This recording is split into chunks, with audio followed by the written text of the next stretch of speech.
allow me 1 second to share my screen.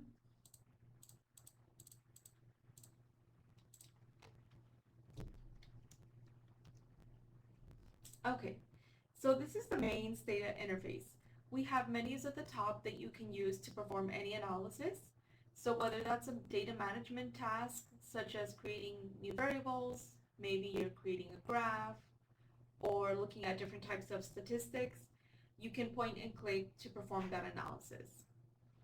Another way to work in Stata is by typing commands, and one place where you can do that is here in the command window.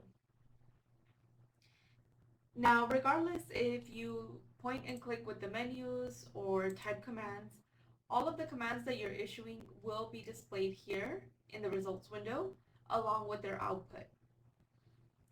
And then here on the left, we have the history window. This will also record all the commands you've issued, regardless if you're pointing and clicking or typing commands.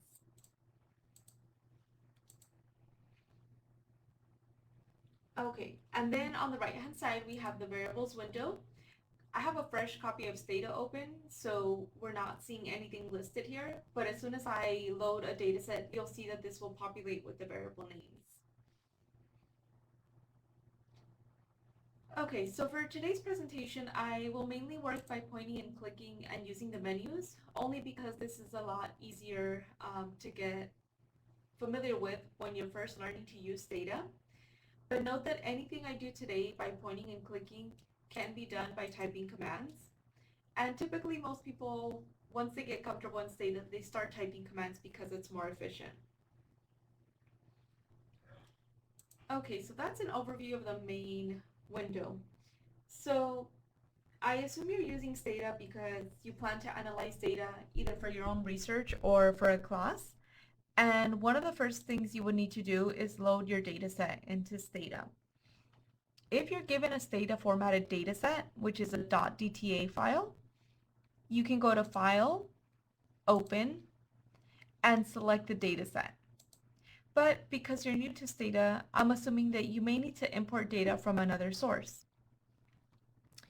For example, in this Excel workbook, I have data from the National Longitudinal Survey of Women. And you can see that on the first row, I have the variable names, such as ID, age, college graduate, and so on. And so the first row contains the variable names, and all the other rows each represent a different woman. And again, we have information on their wage, the number of hours that they worked, and their job tenure. Also notice that I only have a single sheet in this workbook called No Labels. Okay, so if I want to work with this data in Stata, I can go to File, select Import, and in my case, I have an Excel spreadsheet, so that's what I'm going to select here. But note that you can import data from CSV files. Beginning with Stata 16, you can directly import SAS and SPSS datasets. You can also import data from the Federal Reserve and ODBC sources. But I'm going to select Excel spreadsheet. And that brings up a dialog box for this import Excel command. So now I'm going to browse to the file that I need. So documents, and this is the Excel file. And then notice that we get a little preview of the dataset at the bottom. Now, we need to communicate to Stata that the first row contains variable names, so I'm going to check this box here. Also, if you had multiple sheets in your workbook, you can specify which one you want to import data from here under Worksheet. And by default, we're importing all observations and all variables. But if you only wanted a subset of the data, you could specify a cell range right here. All right, now that I made all the necessary selections, I can click OK. And here you're seeing that command that we issued. And I'm just going to change the font here. So the command is import Excel, and then we specify the file name, the worksheet that we want to import data from, and then we tell Stata that the first row contains our variable names. Now, in the history window, you'll also see that command that we've issued. Now on the right hand side, you're seeing the variables window, and it's now populated with the variable names and the variable labels, but currently those are just duplicates of the names. If I click on any one of these variables, in the properties window below, we can see things, properties for that variable, such as the storage type, the display format, and so on. Now, if you wanted to make edits to your variables, you can do that directly here in the properties window, but first you would need to unlock it. And so the properties window is locked by default so that you don't accidentally point, click, and make changes, make unintended changes. So I'll go ahead and lock it again. Okay, so we've gone over the main windows. Now up at the top, we have some other windows that can be accessed through buttons as well. For example, we have the do file editor. This is another place where you can type commands and write scripts. And we'll learn a little more about this later. We also have the data editor. This will display our data in a spreadsheet format, and we can do that in one of two ways. If we're just planning to browse the data, we can open the data editor in browse mode.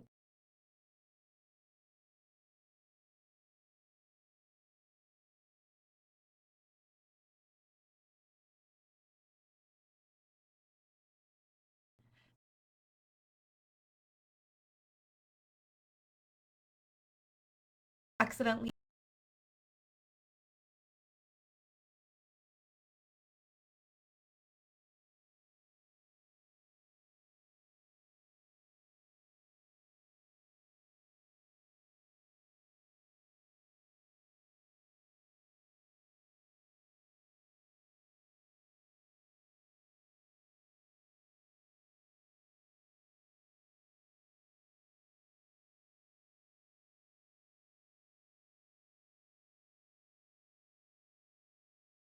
we can open that. Let me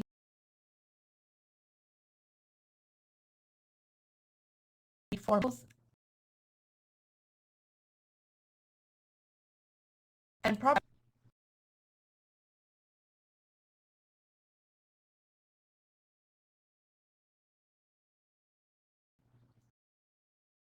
one of the first we have, so I'm going to go to data, create or change data, and create new variable. That brings up the dialog box for generate. And if we need the expression for taking the log, we could specify it here. But if we don't, we can click on create, and that will bring up the expression builder.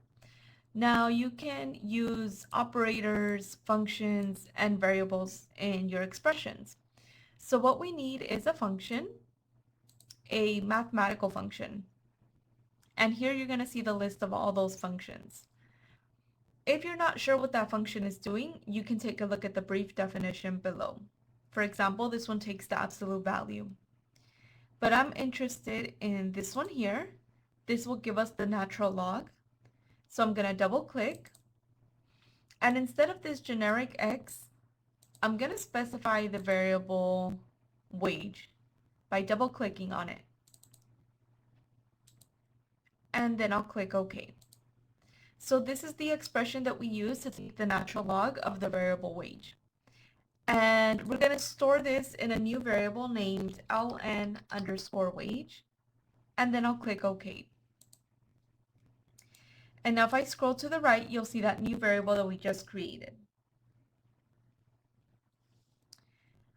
All right, now moving on to the variable labels. Currently, the labels are just duplicates of the names, but variable labels get used when you create graphs and tables, so it's important that they're informative.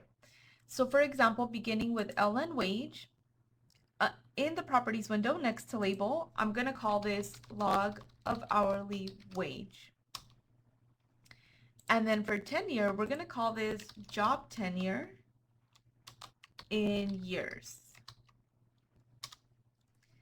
And then we have wage, which is, just to be clear, hourly wage. And then we have union. This is a binary variable. And this indicates whether somebody is a union member.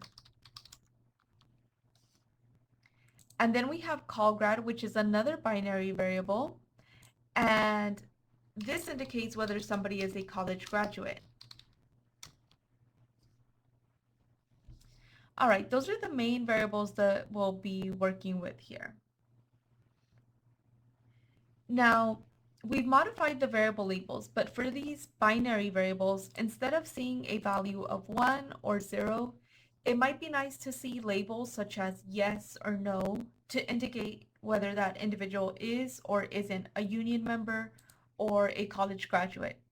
And so now we're going to create what we call a value label to attach labels to each of these values. So I'm going to select call grad, and in the properties window next to value label, I'm going to click on the 3 dots. And I'm going to create a label, and I'm going to call it yes, no. And then I'm going to specify each value and its corresponding label. So 0 represents no, and 1 represents yes. So you can see why we refer to this as a value label. And then I'll click OK, and I'm going to close this box and take a look at this call grad column. I'm now going to attach that set of labels to this variable. So next to value label, using the drop-down menu, I'm going to select yes, no. And now you're seeing the labels. And so this is still a numeric variable. If I click on a cell that reads yes, you can see that that underlying value is 1. And if I click on a cell that reads no, you can see that the underlying value that's being stored is 0. Now, the great thing about these labels is that you can attach the same set of labels to multiple variables.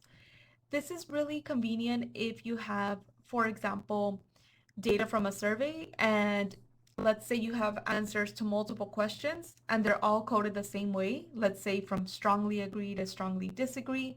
You can create a set of labels and attach it to all those variables that are coded similarly. So to demonstrate, I'm going to attach that same set of labels to the variable union. So I'm going to select union, and under value label, I'm going to select yes, no. And if union is missing, it simply doesn't get a label. All right, now if I scroll to the left, we have another categorical variable called racecat, except that here we have a red font. And if I click on any one of these cells, when we look at the value, it's not numeric. So this is what we call a string variable. We're simply storing text. And string variables can be useful for some purposes, but if we wanted to include this variable in a regression, for example, it would have to be numeric. So what we can do now is create a numeric variable based on this string variable, where each category gets assigned a numeric value. So now I'm going to go to Data, Create or Change Data, Other Variable Transformation Commands, and Encode Value Labels. So starting off with the string variable racecat, we're going to generate a new numeric variable called race. And then we'll click OK. And so now here we have a new variable called race. You can see that the font is blue, just like the binary variables. And when I click on the cell that reads black, we can see that that underlying numeric value is 1. And for white, the underlying numeric value is 3. And there's also another category with a value of 2. All right, so at this point, we have generated a new variable. We have modified some of the variable labels. We created a set of numeric to label associations, and then we created a numeric categorical variable based on a string variable. And there are other changes we could make here, but let's say that we're done cleaning up the data set. I'm going to close the data editor. All right, now we didn't have to be in the data editor to make those changes. Here in the mains data interface, we could have typed commands, or we could have gone to data create or change data, and performs all those changes directly here. Now notice that we're seeing all those commands that were issued, even though we were pointing and clicking. So generate is the command that you'll use to create new variables. This is how we can modify an existing variable label. And this is how we can create that set of labels attached to different numeric values, and how we can create a new numeric variable based on a text variable. All right, because we've made a lot of changes here, it's a good idea to keep a record of all these changes. And what we can do is we can pull all these commands and store them in a do file. So I'm going to right click, select all, and right click and send selected to do file editor. So now I have a do file with all those commands that we've issued. And let me just increase the fonts. What this means is that we can reproduce cleaning up the data set. Now I'm going to add one command here at the top, which is clear. This will clear out any data set in memory so that you can go ahead and import data from the Excel file.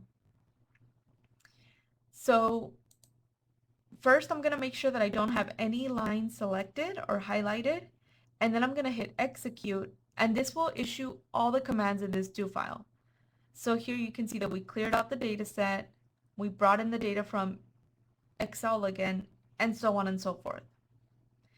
And if you hit the save icon, you can save this file, this do file, in whatever folder you choose. So I'll go ahead and close this now. Okay, the other thing you can do is also save a copy of the data set once you've cleaned it up. So we can go to File and Save, and we can call this NLSW88A. Notice that it's being saved as a Stata dataset, which is a .dta file. All right, so now if I were to clear everything out, you can see that the variables window has been wiped out. Now I can go to File, Open, and select that Stata dataset and hit Open. All right, so that's how you can save commands that you've been issuing in order to reproduce your work at a later time, and how you can save a copy of the data once you have imported it into Stata.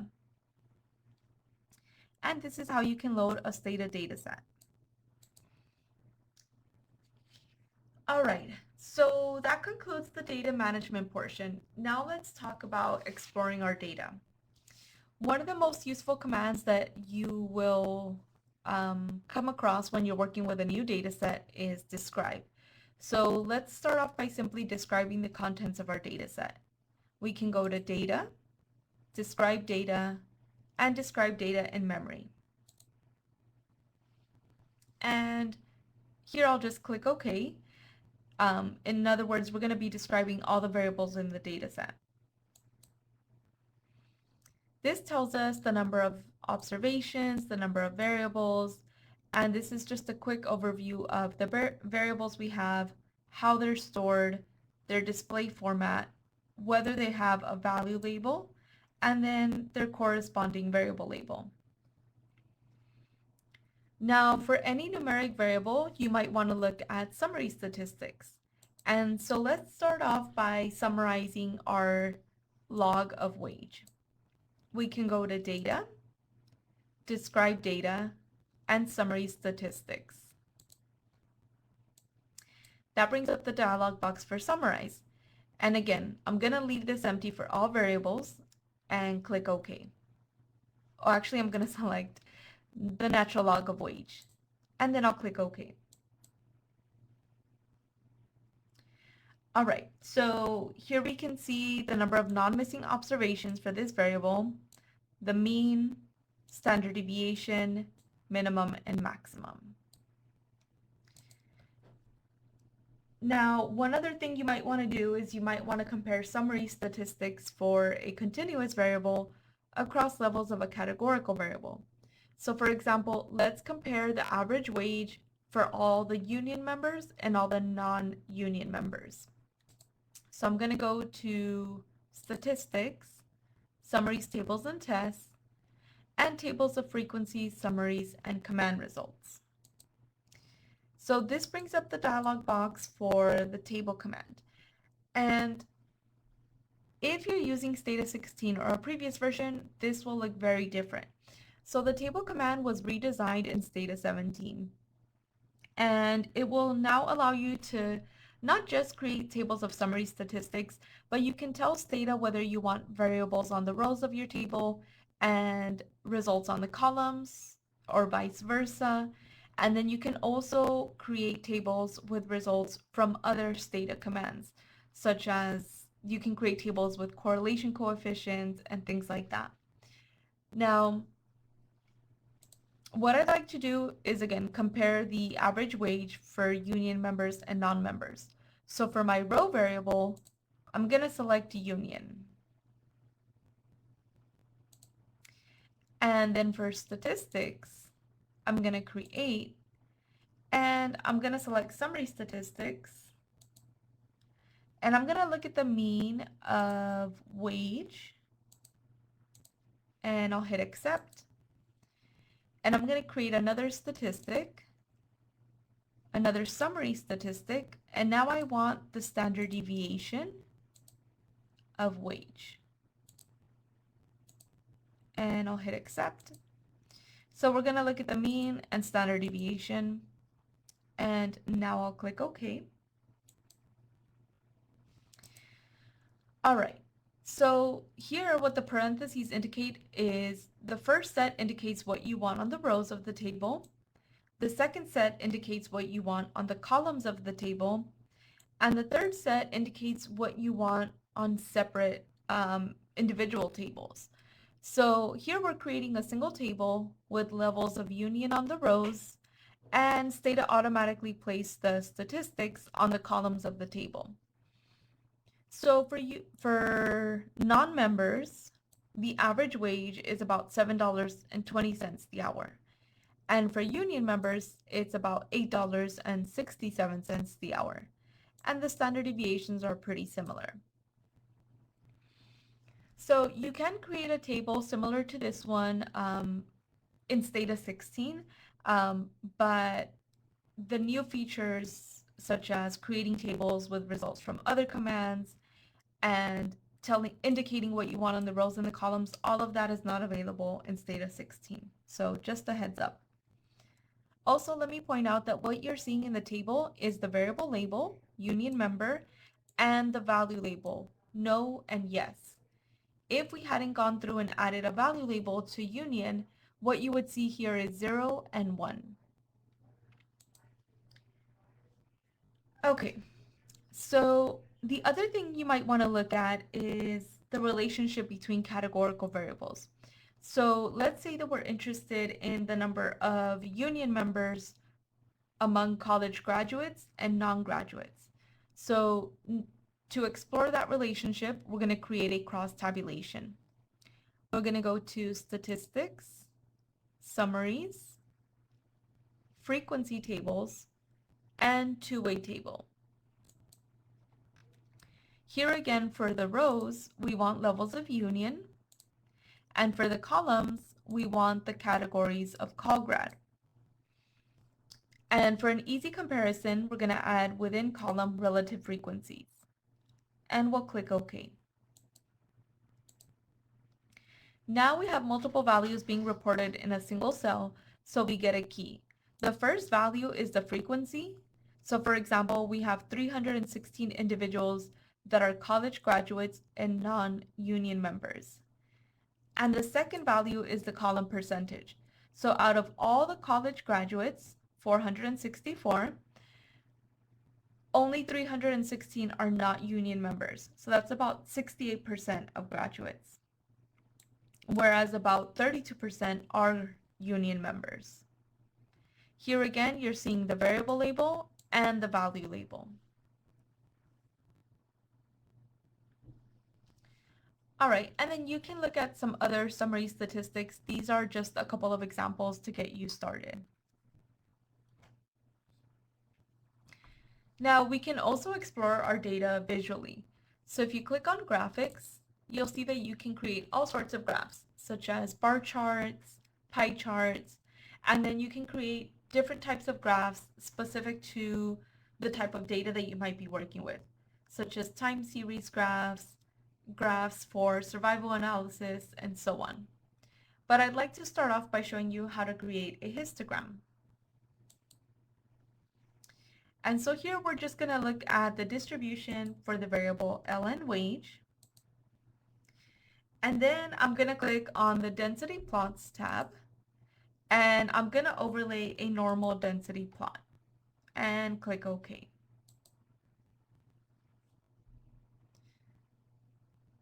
All right, so here's our histogram of the log of hourly wage with the normal density plot overlaid on top.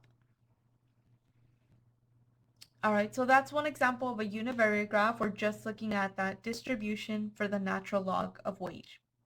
Also notice that when we created that graph, again, we're seeing that underlying command that we could have typed.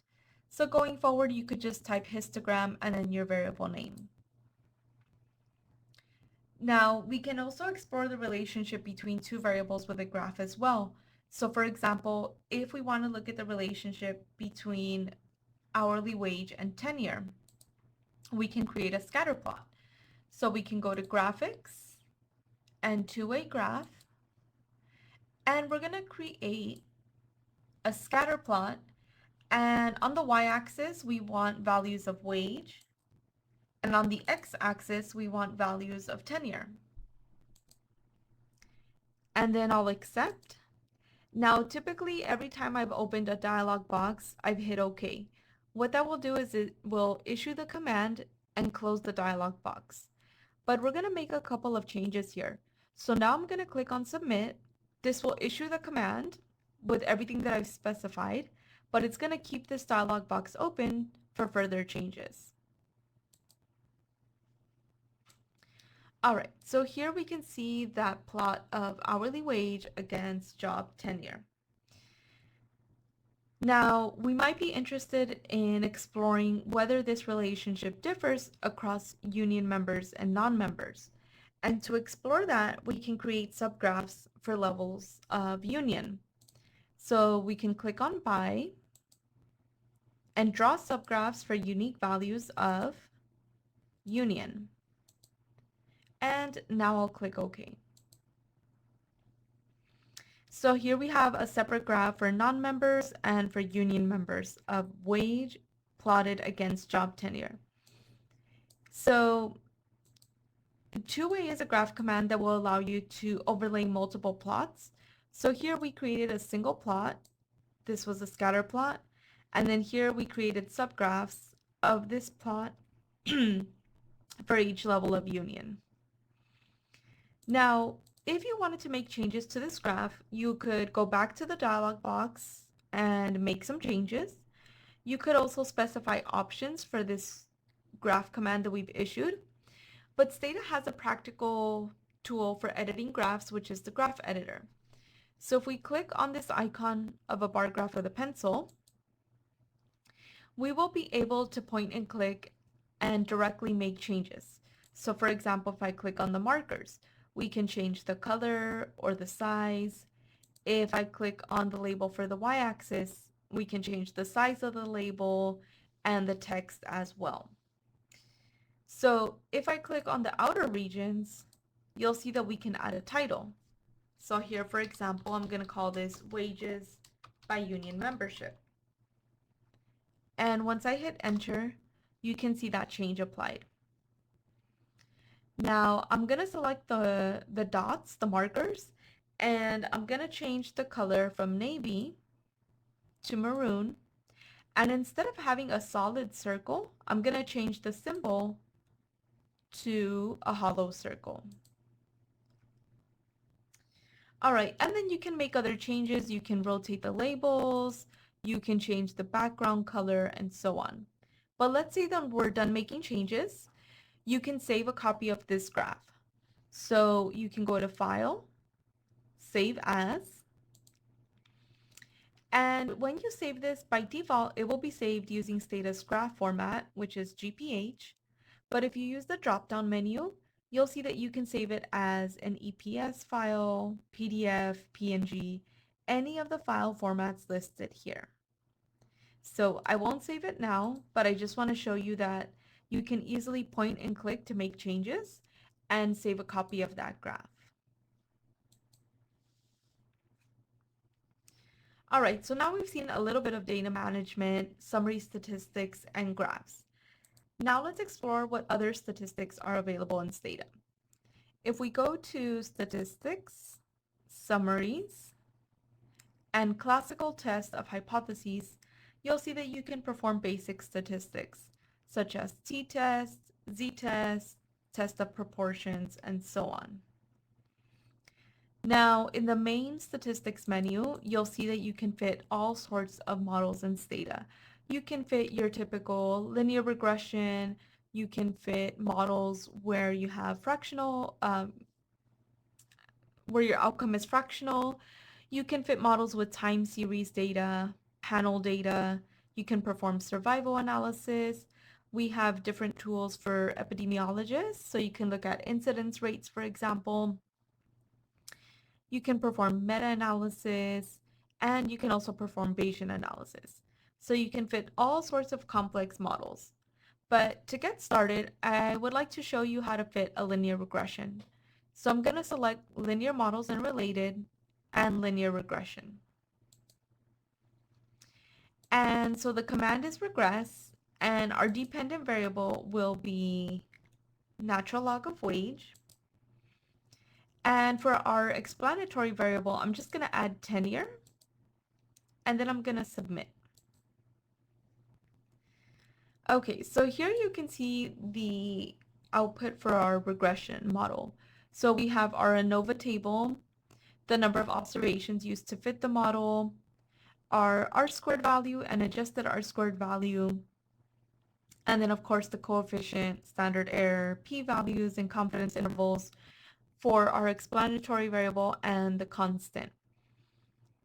Now, tenure is a continuous variable, but what if you wanted to include dummy variables or interactions in your model? Well, in Stata, we refer to these as factor variables. So to include those, I'm going to delete this here, and I'm going to click on these three dots. And I'm going to include the variable, let's start off with race, and add that to the list of variables. So you're going to see that the race variable is prefixed with an I dot. So race is a categorical variable. So we're going to include indicator variables for each level of race. And then for college graduate, we're going to add that to the list. College graduate is binary, so it's still a categorical variable. So here as well, we're going to add dummy variables, include dummy variables for each level of college graduate. And then the next thing I want to do is I want to include job tenure. But I'm curious whether the effect of job tenure differs whether you're in a union or not. So I'm going to include an interaction between tenure and union. So two-way full factorial, and we're interacting tenure with union. So when we include a variable by itself as an explanatory variable, Stata assumes that it's continuous. And when we include a variable in an interaction, it's assumed to be categorical. So tenure is continuous, so I'm going to check this box to treat it as continuous. And then I'll add this full factorial to the list of variables for our model. Okay, so you can see C dot tenure, C for continuous, and then a double pound sign. So that means we want the main effects, so the variables for tenure and union, as well as their interaction. And now I have included all the variables I want. I'll click OK and OK. All right, so here you can see the dummy variables for the categories other and white, and the lowest numerical value is used as the base or reference category. So a value of 1 for race, which corresponds to black, that's used as the base category. Here we have a dummy variable for call grad. The base or reference category is non-college graduates. Here's our dummy variable for union, and here's our interaction between union and tenure. All right. Now, after fitting a model, there are all sorts of things that you might be interested in. You might want to look at predictions or perform a goodness of fit test or many other things. In Stata, we refer to everything you do after fitting a model as post-estimation. And to see what's available, we can go to Statistics, and at the very bottom, we'll select Post-Estimation. So for example, we can store results, create a table with results from different models. We can look at predictions. We can create diagnostic plots. So for example, if you wanted a residual versus fitted plot, you can select it and hit launch, and that will point you to the dialog box for that command. Here we can click OK, and we'll get that graph.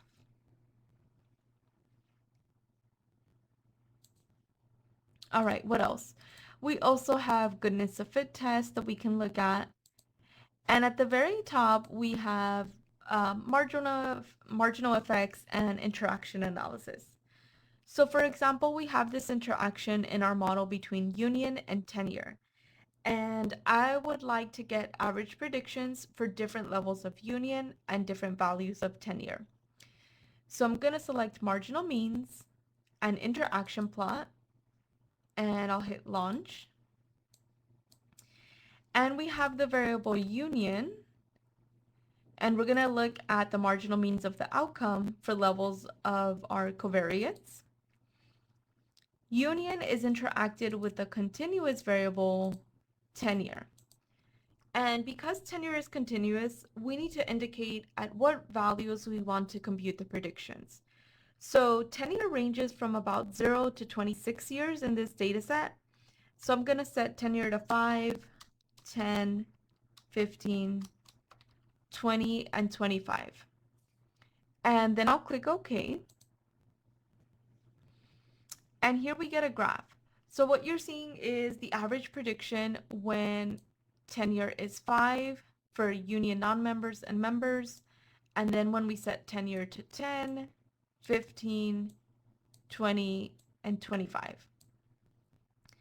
Although we have a lot of values here to digest, and so it's a little easier to explore this relationship when we plot these values.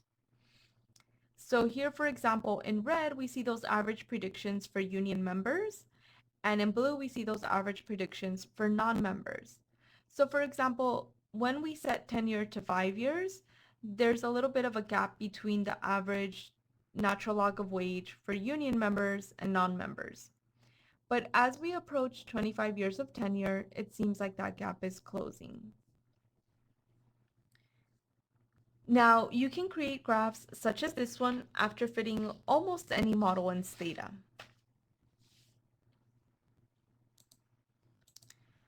Okay, so at this point, we've looked at a little bit of the data management, graphs, and statistics that you can look at in Stata. But how can you find out how to perform the analyses that you are interested in? Let's say that you're interested in fitting a multinomial logistic model. If you're not sure how to do that in Stata, you can use the search command. And you can type search followed by a keyword, let's say multinomial logistic, and Stata will give you all sorts of resources related to that keyword. And I'm just going to change the font here. Okay, the first one listed is the mlogit command, and that's what you can use to fit a standard multinomial logistic regression model. We'll come back to this in a few minutes. But you can also perform a corresponding Bayesian analysis, and you can also fit a finite mixture model. And if I scroll down, so the first thing you'll see listed are the official commands and our official resources. So for example, we have a Stata Press book that covers this topic, and anything blue is a link. So if I click here, I'll be taken to the page on our Stata Press website about this book. We also have a frequently asked question regarding logistic regression. So if I click on it, we're taken to that particular FAQ. All right, what else? Once I scroll down, you'll also see the Stata Journal, articles from the Stata Journal. So if you're not familiar, the Stata Journal is our peer-reviewed journal where members of our user community publish articles about using Stata, and many times they introduce new commands that they have written. So for example, this mlogit-gof command can be used to perform a generalized Hosmer and Lemeshow goodness of fit test. So if that sounds like something you're interested in, you can click on the link and take a look at the help file to learn more about that particular command. And if it sounds like something that you think you would use, you can go ahead and install it. So once you install it, it will work as if it were an official Stata command. Now that leads me to an aside that Stata is fully programmable. You can write a short script in the do file editor for reproducibility. You can also write programs for tasks that you do routinely. And you can extend Stata's capabilities by writing your own commands and sharing them with the user community. Additionally, we have a matrix programming language called Meta. And with Meta, you can perform either basic matrix computations. You can also write complex programs. So Meta looks a lot like C, and it allows you to work with pointers, structures, and classes. So it gives you everything that you would need in a programming language. So whether you prefer to point and click, or type commands, or write scripts in the do file editor, or write complex programs with Meta, all of this is available right within Stata. Okay, but back to our help. Let's say that you wanted to fit the standard multinomial logistic regression model, in which case you would use this mlogit command. And if it's your first time using this command, you would want to know how it works. So if you click on mlogit, you're taken to the help file. The first thing you'll see is the syntax. This tells you how to specify how to use that command. So you would type mlogit and then the dependent variable name and then any independent variables and then a comma followed by any of these options here. So I also want to point out that syntax is very consistent across data. So for example, regress had a similar syntax. You have your command's name, and then your dependent variable, and then all of your independent variables. So the fact that Stata has a very consistent syntax means that you'll quickly get the hang of the syntax, and it's easy to learn.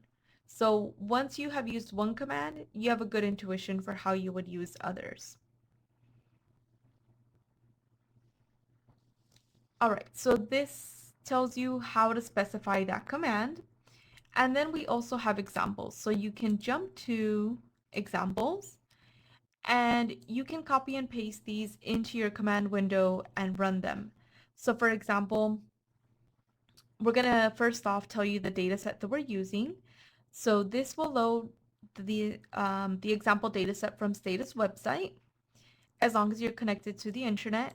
And then you can copy and paste these mlogit commands and take a look at the output. Also, most commands will store results. So after the examples, you'll see what results are being stored after that command. So these are quick examples, but if you want more detailed examples, at the very top, you can click on the link for the full PDF documentation. And here you'll get a description of the command. And below that, you'll see quick starts. These will show you the syntax for the most common things you would do with the command. So for example, this is the option you would use for relative risk ratios. And all you would have to do is you would type mlogit, And then instead of y, you would replace that with your dependent variable name. And instead of x1 and x2, you would specify your continuous explanatory variables. And then I dot followed by your categorical variable names. Also, for each entry, you're going to see how you can access the dialog box for that command using the menus.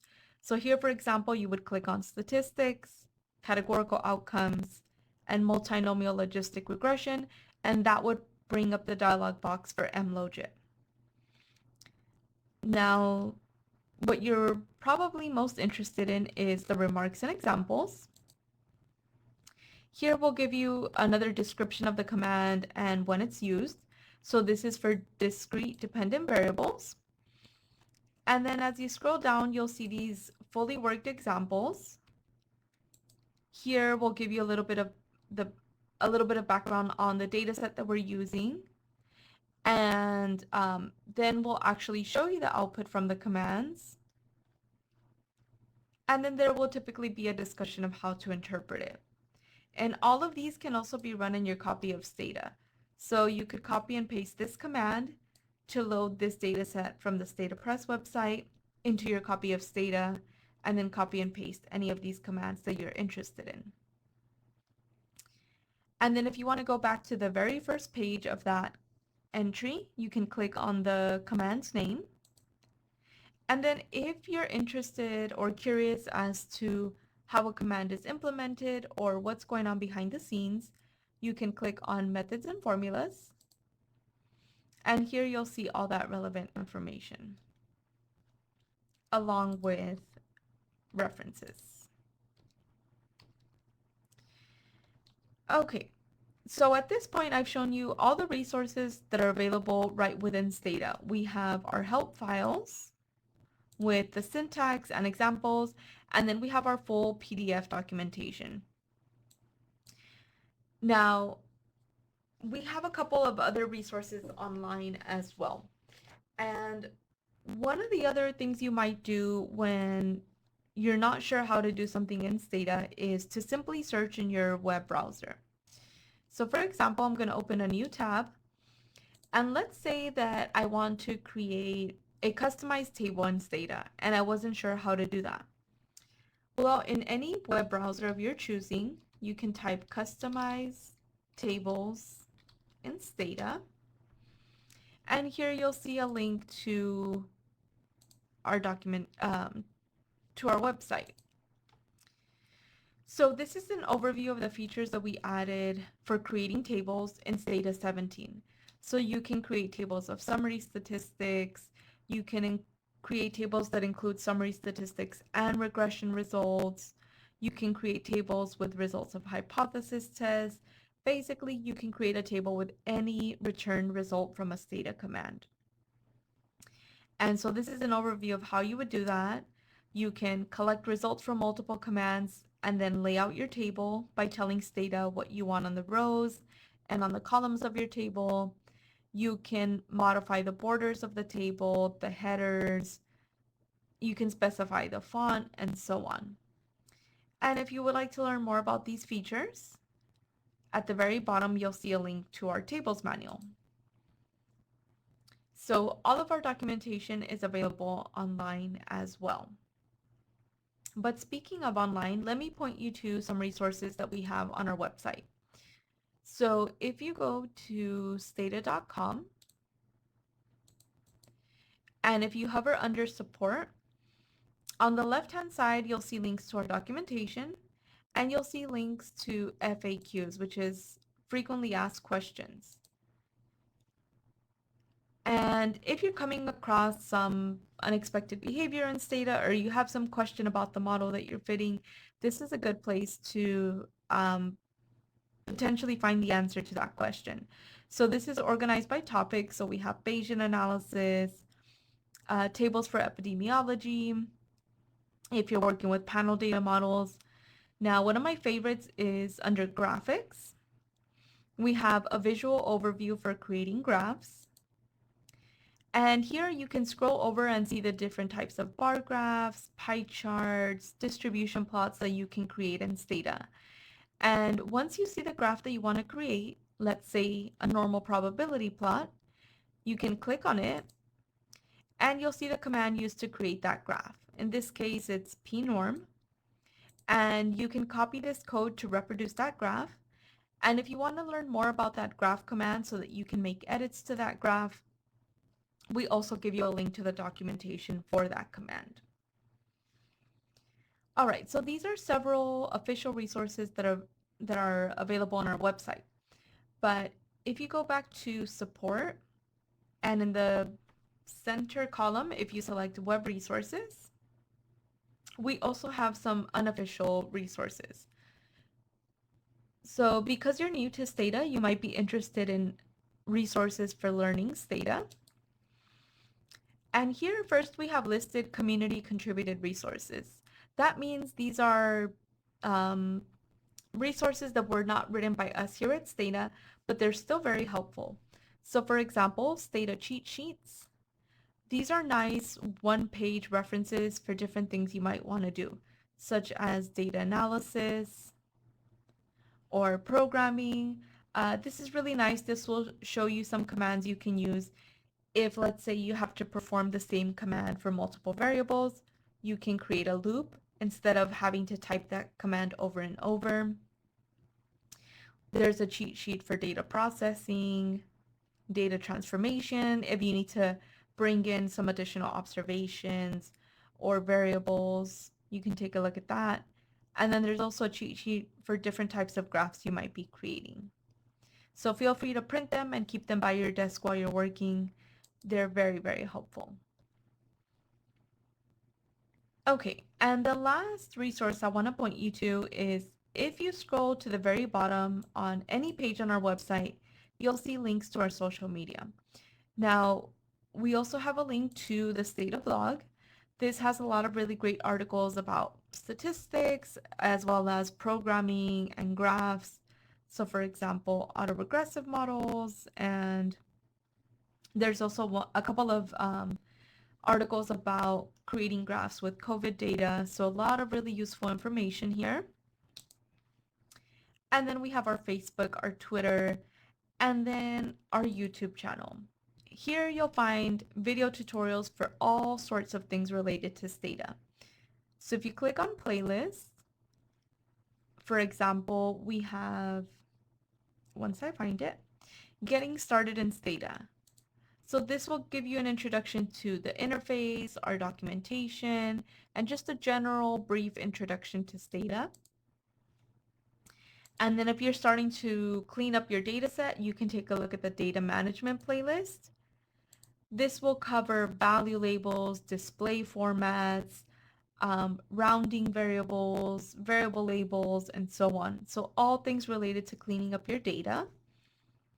And they're really quick videos, anything under 2 minutes to about 3 minutes.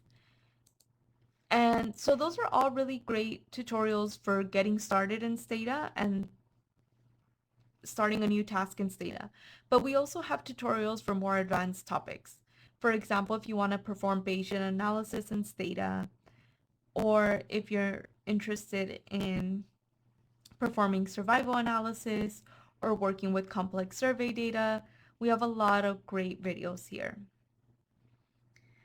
All right, so this concludes our webinar. Thank you very much for joining me for this introduction to Stata. I really hope that this was helpful. I hope that you feel a little more comfortable getting started with your work in Stata, and I hope that you enjoy using Stata for your own analyses. I'm going to go ahead and stop, and I'm going to go back to a layout where you'll have the chat window again. So my colleague and I will be around for a few